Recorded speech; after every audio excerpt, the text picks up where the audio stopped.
So I finally got around to filming part two. Sorry it's been so long, it's been like 2 weeks, but just haven't really had the time. Been doing a lot of other stuff, and just like making a video, like so far getting up the courage to do it, and like it's just starting it that's always the hardest part for me. Like right now, I'm fine, but it's just actually starting. So where we left off last time, I'd come out to my family. I just came out to my parents. It was summer of 2012, and so if you remember, my mom, she cried a lot. My dad was like not really supportive, but like he wasn't not supportive. He was not gonna do anything mean to me or anything like that. Like you continue on, like it was almost like a don't ask, don't tell policy. Like he didn't really want to know about it, didn't really want to like entertain it at all. But that was kind of how he did it. He wasn't gonna do anything like actively mean. So my mom, on the other hand, she struggled with it a lot. She still struggles with it to this day. We're doing a lot better than we have been in the past, but she started to realize that I'm getting older and me being in her life isn't necessarily a given. So like creating boundaries has been really important for me, and also being confident and comfortable with who I am. So going back to the whole timeline and the story of how I got here. So I came out to my family in summer of 2012. It was after my freshman year of college. The following year, in not September, but that fall, close to December, I was referred by a counselor at the UT Health Center to a sports medicine doctor there that actually treats trans people, and it's something you have to be referred to, and I didn't know it existed. Like I thought I was going to have to go through all these hoops and bounds and insurances and everything, and endocrinologists and all these other things, like all these boundaries they used to have in place beforehand. Well, this sports medicine doctor, she actually was the UT women's basketball team's like lead physician. So I always thought that was pretty cool. She's an amazing person, and she helped me a whole lot when I was at UT. Her whole staff, like her secretary, her nurse, like they were incredible. So I started taking hormones the first time. It was just testosterone blockers, which is spironolactone. It's actually used to treat a lot of other stuff, but one of the big side effects, what they found, was it decreases testosterone. So I started taking that. So at the time I was 19, and it was December. And so within 6 weeks of taking it, I was back home for Christmas break, and my family could tell a difference. And they were on the lookout. It had only been 6 months since I came out to them. And then, so it had only been 6 months since I came out to them. And so they were like really looking for it. My mom like saw it immediately. She was like freaking out. The effects, like to them, were like pretty apparent, but to me, like seeing it, like I noticed some things, but like 6 weeks, like how much can actually happen. But my mom's general policy, or the way she reacts to the trans stuff in general, is to point out all the masculine things about me. So imagine your mom pointing out everything that you hate about your body and yourself. Like all the things that you're not comfortable with, all the things you're insecure about. And my mom like did it constantly, multiple times a day. And like to her, whenever I like almost try to confront her about it, she was just like, it's just the truth. And it's like, but do you not realize what you're doing? I don't really think she did. And I don't know if she even does now. Because she still does the same stuff. I'm just a lot stronger for who I am, and a lot I can basically stand up here. I can basically take it and move on. But because of that pressure and because I was 19 and still young, still trying to figure out who I am, still trying to figure out what's going on in my life, I decided to stop taking them. And a lot of it was because of my mom's pressure, because I didn't know how to handle it. Like, I wasn't mature enough to handle it, and at the time I wasn't strong enough. I wasn't sure of my commitments and things like that. So I ended up quitting the hormones. So that was the first time I was on them. Continued going to counseling, everything like that. I just basically quit it cold turkey, and then whenever I walked, I believe when I walked in, my counselor knew. She knew before I even said anything that I'd quit, because it made me really happy to be starting on the process and everything. And she knew she didn't even have to say anything. I didn't it was just crazy. So continue on with college. Because of all the trans stuff and other things, I didn't do the best in college in my first 2 years. I wasn't sure what I wasn't sure what I wanted to do. I wasn't sure who I was, basically. I wasn't also mature enough for college. And so it took a little bit, took a little time. And so my grades weren't the best in the world. So I was also considering changing majors to journalism outside of engineering. And my dad, he wanted me to come back to ETSU, back home. And so I did, went back home, but I was also living with my family at the time, whenever I moved back. And that was very hard, because my mom continued the same pattern. She was, talking about all the masculine, super masculine things about me, all that stuff, all the time. It wasn't as intense as it was that December when I was on the hormones, but it was still, it's still something normal. Didn't really have my own space, it was just not a healthy place to be. There was no outlet. I was stuck. It was like being in high school again. So I kind of did what I had to do. Was at ETSU for a while, started going to counseling again. When I first went to ETSU, when I first came back, I was trying to push it all away and be a man again, I guess you could say, and trying to basically go to the opposite extreme and to overcompensate, to hide it, to contain it, whatever you want to call it. And so that was a big change again. It was kind of rough, and I had I already come out to a lot of my friends, and my friends in Johnson City, I'd come out to several of them. But I still had a good support group there. And then I ended up dating a girl at the time, and it was kind of the whole I'm going to do whatever I can to stop, to be a guy, gonna be in a relationship that's gonna fix everything, the whole pressure from the family and stuff like that. We only dated 6 weeks. It wasn't she's still one of my really good friends, and I always was and even still to this day, I still kind of worry if I hurt her in some way. It's something that things like that it's kind of always bothered me.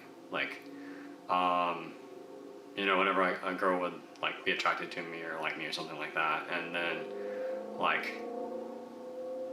coming out to them is always hard. Or just it's just a lot to take. So anyway, after 6 weeks, I was I can't really do this. And so a few weeks, about a month later or so, I ended up coming out to her, and she became one of my, she's become one of my really good friends. I still talk to her this day. And she was it makes so much sense. Everything makes so much sense. And I was how? And she was she went through a couple examples and stuff, and I was huh. never really thought of it like that, but okay. Um, so yeah, but like she become a pretty good friend. We still talk, and so then like moving on, went started back at counseling at ETSU, and it went pretty well. The guy was he was okay. Um, ETSU's psychology program, they were of the old world thinking where before you even get hormones, before you even start to really treat gender identity disorder, you have to have like a real life experience where you're living as your desired gender for a year and with like no help, no medical intervention whatsoever. So essentially, like as a dude, I'd have to just straight like start presenting full time as female for a year before I could ever get hormones. And based on the 6 weeks I was on testosterone blockers, like hormones do act pretty quickly. And it's not a lot of the changes are especially testosterone blocker, like it's all reversible.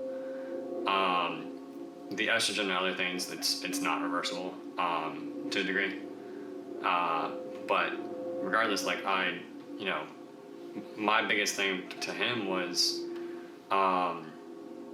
it's just detrimental to like everyone, to society and to the individual to do it the way they were doing it or like they wanted to do it. And I was like, it's very abrasive. You have someone that clearly doesn't like it just doesn't work in society. Like that makes sense. I don't really know how to describe it, but it's without already having some physical traits or like the softening of the skin, like redistribution of fat. Like I know I've changed a lot in the years I've been on hormones, and it helps. It helps a lot. And so without ever having that, like it's a big psychological toll on the person, and it's a big abrasive thing to society. And that's just my viewpoint. So he actually went up to bat for me at the clinic, and they reanalyzed their way of treatment and actually changed it. Like he said that I basically helped change their program because of all my arguments and what all my reasoning like. So, but there was a couple of times where like it wasn't going anywhere, like because of the way the program was, and it was like driving me crazy. Because I was just like in a stalemate, and I was stuck at home, and like they were like, one time he said something like, what more can you do? Like it was almost like a challenge. Like I was just like so sick of always being stuck there. Like it's almost like they weren't doing anything. It's like they were like wanting me to do all this other stuff, I guess.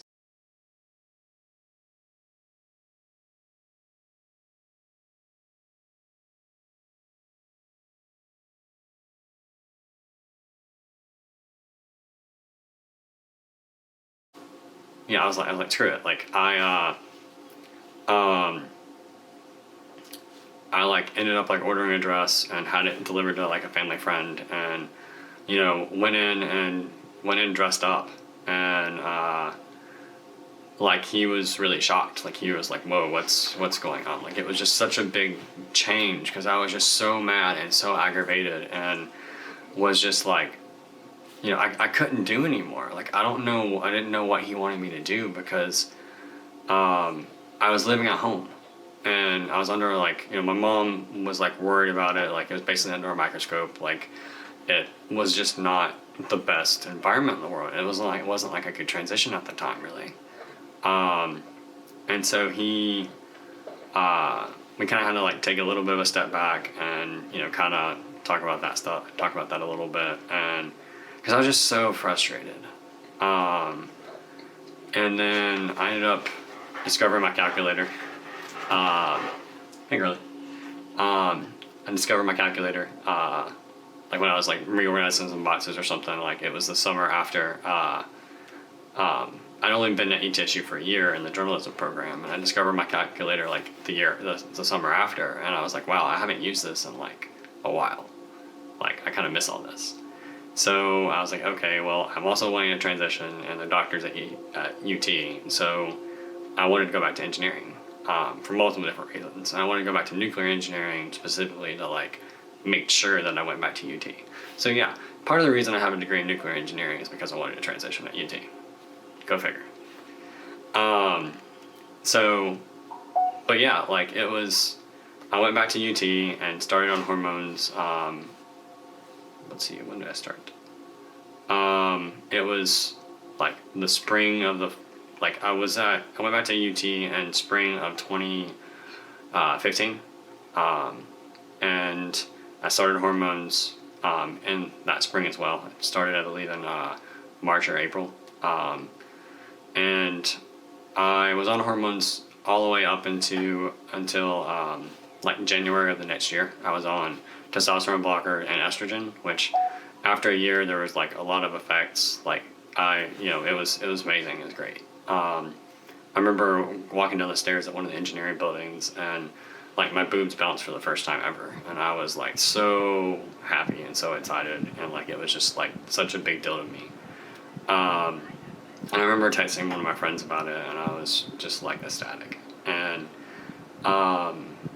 so then I continued on with hormones, and then I like the spring semester of 2016 was going to be my junior year in the nuclear engineering program, my second semester, and so it was going to be my hardest semester of college. I was also like paying everything out of pocket, and working at like 20 hours teaching a class at UT, a computer programming class, was like my job in undergrad. And so I just kind of decided, I was like, I don't want to be stuck in the middle. I don't want to be in the middle of like a transition and trying to find a job, and also I need to like focus on school. Like I'll just hold off a little bit longer, like for another year, and then I'll transition whenever I get into a job, like when I can financially afford it, when I'm independent and I don't have to worry about looking for a job. I don't have to worry about my family or anything like that, because my family did do all of college. I was very thankful and fortunate, but they paid for everything. Like as far as like my rent and my food and like everything. So I decided to make that choice, and I'm actually very thankful I did. Would I like to be further along in my transition now? Yeah, but I'm where I'm at now for a reason. So ended up holding off, and so then I graduated college in May of 2017. Started working at the job I work at now that September, because they messed up some of my paperwork for what I do, and I had to supposed to start in July, but ended up starting in September. And then like we go through this new engineer orientation class, and it's like a 6-week class where they like kind of introduce us to a lot of stuff, and teach us some of the things that engineering like colleges don't teach us, and things that we need to know for the job that I work at. And so we let's see, so like, but like during that, like there's a bunch of different codes, like a bunch of different departments within my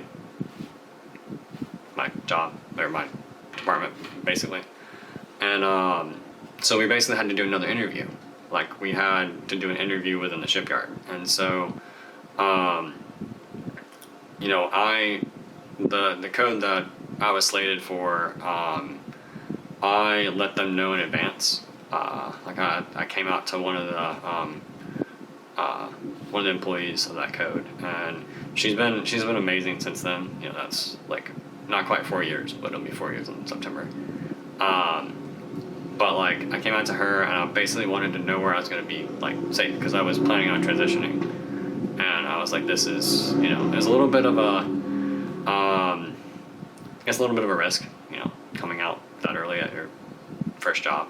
It was like within the first like 3 weeks, and it's kind of funny because like I had a beard like up until then, and then I was like, screw this, I have money, I'm transitioning. Like long story short, I ended up shaving the beard, and the actual like new engineer orientation class like picture. I have a beard in it, and like some of my friends now they're like, I don't even remember you with a beard, and it was like so funny. But anyway, she's been great. My work has been really good. I do work for the government, so there's a lot of protections that come with that. And it's been a pretty cool experience. Like, of course, I do work at a shipyard. There's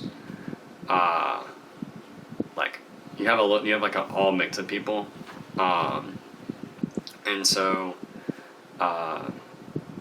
like there have been people that aren't the biggest supporters of the world, but like they can't really say anything because I'm like protected. And what's also kind of cool is like literally because it's the government, like as soon as I decide to start like presenting or whatever, or, like I can literally like use the women's bathroom there and it's like not a big deal. I haven't started yet. I'm not presenting at work yet. I'm kind of, I would almost say I'm like in the middle at work. Like probably some people are like, huh, whenever they see me, but yeah, it is what it is. So going back to the whole timeline, I came out to that one employee and started like picked a program at work where I'd have to go through a lot more schooling and a lot more like it's a little bit higher stress job, and there's a lot of qualifications to end up getting to like the actual deck plate.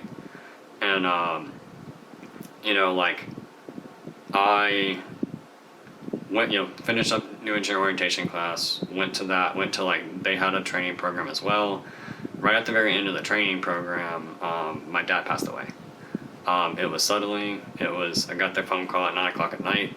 I'd already taken, or it's like 9:30.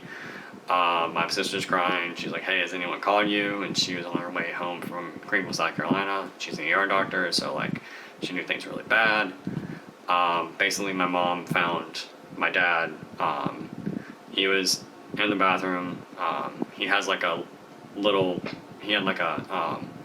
his office was in the basement, and he had like a media room type thing in the basement. And so my mom found him in the bathroom down there, and my sister said that a lot of people, whenever they have an aneurysm or a stroke or something of that nature, they get nauseous, so they go to the bathroom. And so my mom found him.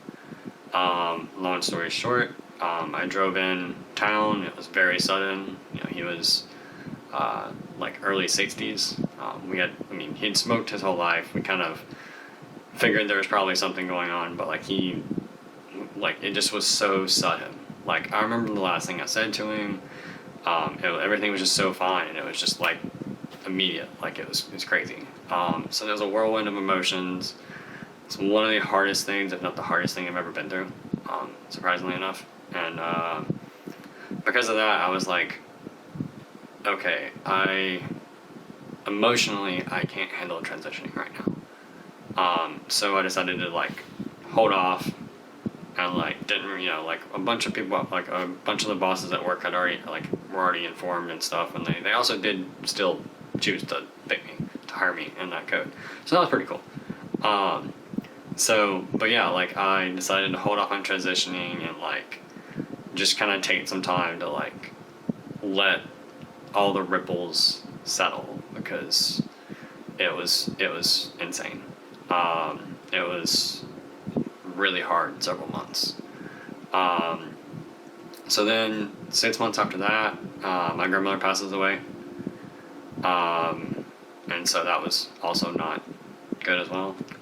She did have dementia, so it was easier. And then let's see. So that was, let's see. My dad passed away in 2018, February 2018. My grandmother passed away September 2018. Then the following year, I had started hormones the following year. I started in, like, I believe April of 2019. And then this was the third time I was on hormones. And then, like, hormones are great, like they were doing their thing. And then that fall, my grandfather passed away. They discovered he had cancer, and so he passed away pretty quickly after they discovered it. And then right after that, my mom was she was diagnosed with a severe staph infection that was septic, so it was all over her body. It was popping up everywhere. It's actually like a lot of it was in her like trap muscles, and so and like around her spine. I was talking to my sister on the phone, and they told me about it. They told me whatever, because when she went to the hospital, they found it because she was having really bad like nerve pain, and she thought it was something else. And they did the scans, and my mom, like the infection was around her spinal cord. It hadn't penetrated the like spinal column. It was like just around the spine. And when my sister saw it, like when she saw the scans, she just broke down. Like she couldn't call me, she couldn't talk to me. Like because she thought it was going to be really bad. Thankfully, it didn't penetrate the spinal column, or else my mom probably wouldn't be here right now. And so she still has a lot of nerve pain, a lot of nerve problems from that. So like because that was going on, and like it was like a big like family deal, and my mom was like off work until February, and they discovered it like in November. It was like a big whirlwind of emotions. Also, what was going on was I decided to take a sailing class in the summer, like that summer before, so summer of 2019, and ended up meeting a girl that like we clicked pretty well, and she was on underway, and then she came back, and I thought she'd actually ghosted me because she went out for a hurricane, and before a hurricane came in, and then they were out to sea a lot longer than they planned, and then she comes back. It's a couple weeks before Thanksgiving, and she's only going to be in port for like 48 hours, and she's like wanting to, she's wanting to like hang out basically like the whole weekend. And like we get ready to go on a hike, and we'd hung out a bunch in the summer before that, and then she only going to be in port for 48 hours, and she's like, we go on a hike that one day, and then she invites me to dinner like with her friends, and then like she wanted to go to this concert the next day. So I'm like, hold on a minute, like you're only going to be in port for 48 hours, you've been gone like several months, and like you're spending all this time with me, like need to tell her a little something. So I ended up came out to her on that hike whenever she came back, and from underway, kind of sort of like locked it up in a box, I guess you could say. Like I told her, and then didn't like answered some questions, and then I was like texted her later, and I was like, so are we going to go to the concert tomorrow or not? And like I was like really not sure if she ever wanted to talk to me again. She's weirded out, like she needed some time or whatever. So we ended up going. It was a great time at Ambassadors. Highly recommend. Great concert. And she's actually the first girl that I guess really the second girl that I ever like really clicked with. But like with her, we clicked on another level than the other one that I'll mention. And so then that was going on, and then my mom was having problems, and like I kind of almost like freaked out and was like, okay, I can't control all this other stuff in my life, but I can pause hormones. So this time it wasn't my battery, it was the same 30-minute thing that got me last time. So now here we go again.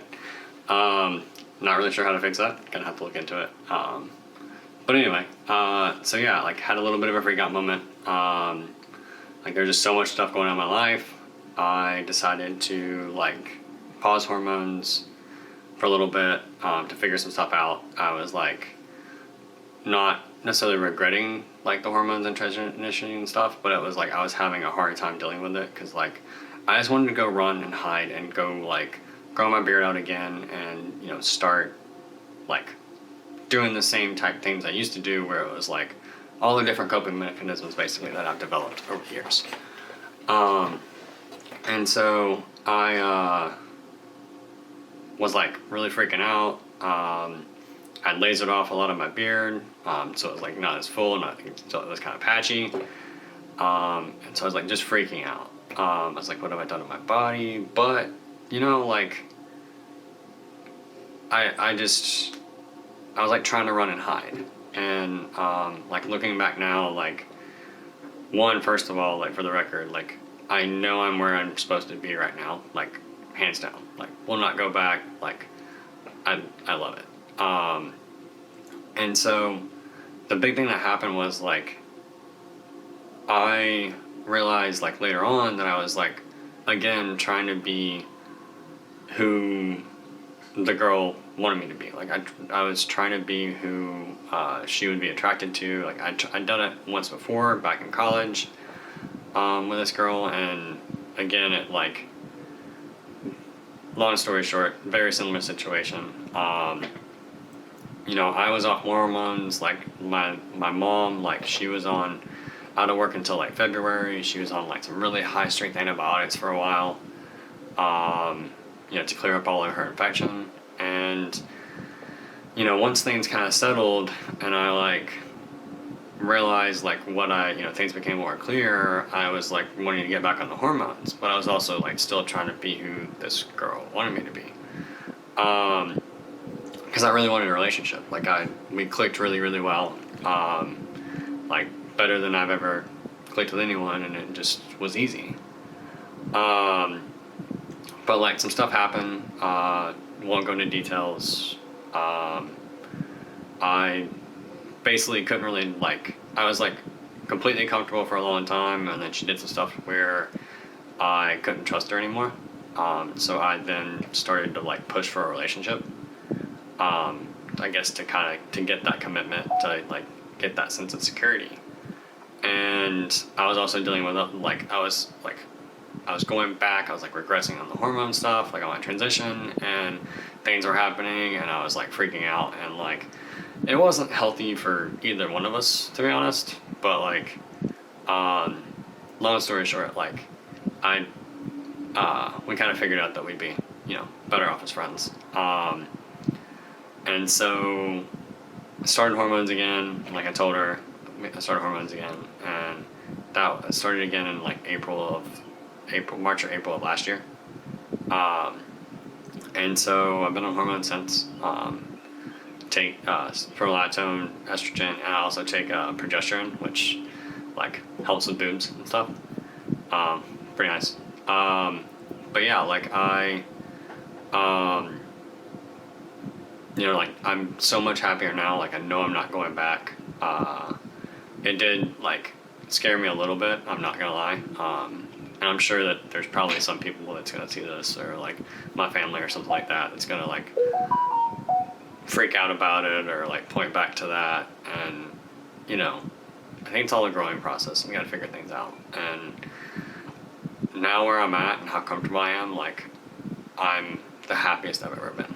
And don't really worry, like I still worry about what people think, but like I'm so much better about going out in public. I'm so much better about everything. Just so much more confident and happy. So like I know I'll never go back. And so, but yeah, like I was on hormones, still on hormones now. You know, the pandemic hit. That was another big factor. And I ended up losing like 15 pounds in that time because I was walking so much because I was teleworking and I can't really do my job very well at home. So they had me watching like YouTube videos.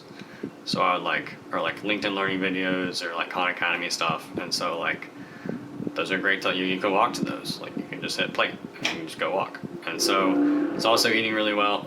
I was also like, I was walking 15 to 20 some thousand steps a day.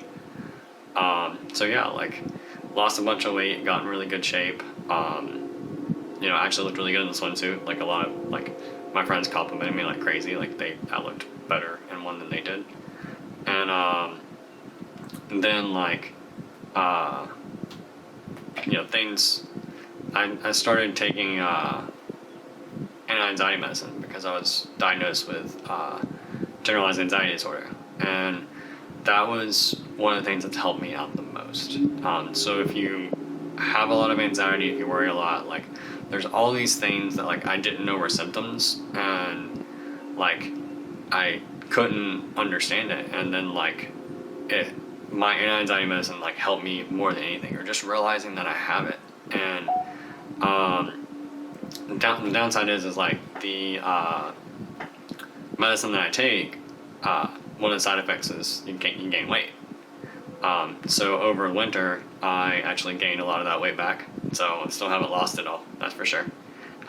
It's almost June, and I live at the beach, and so it's not the best thing in the world, but it's okay. Working on it. But yeah, like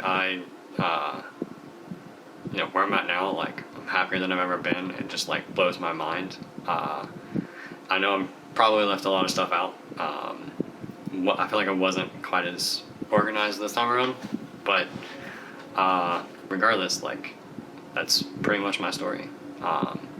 And like I don't see myself ever going back, like ever.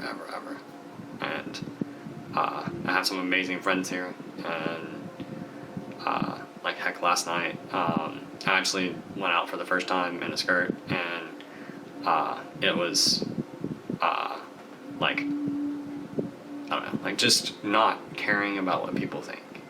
Like that's the hardest thing. It's the absolute hardest thing, because I do get weird looks. I do look like I'm in between, and like yeah, you can probably tell.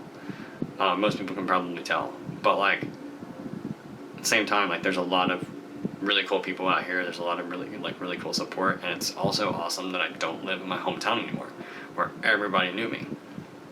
And so, doing a lot better. And one other thing I was gonna add, I actually was talking to the camera about it whenever the camera decided to cut out a little bit ago. So another thing I did was like where I get my hair cut. I just happened to walk in there one day to get a haircut just because I wasn't sure where to go. This was when I first moved here, and they happened to do makeup. Well, long story short, for like Halloween one year, like one of my friend's birthdays, we all dressed up. We ended up like her boyfriend wanted us to like dress up as different Taylor Swift albums, and so I dressed up. I can't actually remember the album. Sorry if you're a Taylor Swift fan. I am a fan, but not that big of a fan.